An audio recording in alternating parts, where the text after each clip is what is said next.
And of course, there are still a number of different markets around the world that still have non-tariff based trade barriers to U.S. beef. And Missy, one of them is the European Union.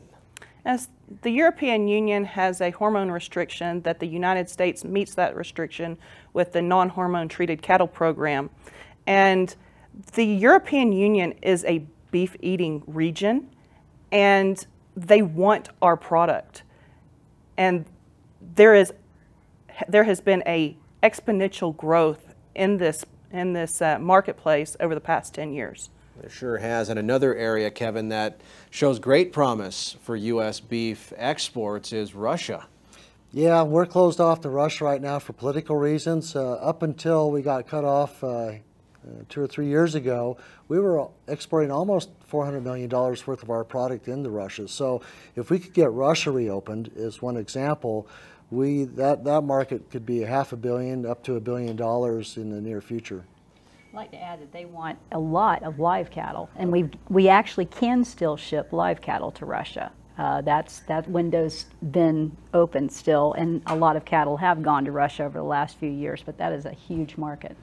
And you said Africa shows great promise for U.S. beef exports. I really think that I think the U.S. has just overlooked Africa. Maybe it's a fear factor or something. There's infrastructure problems within Africa, but a tremendous amount of beef is supplied out of Eastern Africa, Somalia and Ethiopia, those areas. But the quality of those cattle, the quality of that beef is not even near the quality of ours. No offense, but you've got emerging middle classes in Africa, in a lot of the countries, Nigeria, Ghana, Senegal, a lot of these countries have emerging middle classes. They've got a taste for good beef, and they want our beef. You know, you mentioned live cattle imports. You said China also has tremendous promise. China is the big elephant in the room, and their appetite for live cattle is huge. They import a tremendous amount of live dairy and beef cattle, and that is a whole nother big kahuna market once we finally work out trade negotiations with China. Absolutely.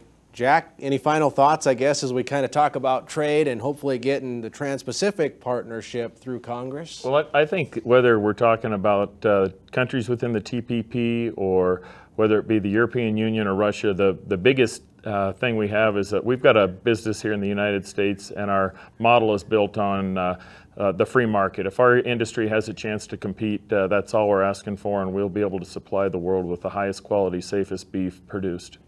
Well, let me just say, I appreciate you, every single one of you, for joining us on today's program to talk about the importance of trade and hopefully getting the Trans-Pacific Partnership, TPP, through Congress. So thanks for being with us. So we invite you to consider becoming a member of the National Cattlemen's Beef Association to help unite with others who share your values and want to protect the way of life in the cattle industry. To join the NCBA, just call 1-866-USA-BEEF or go online to beefusa.org.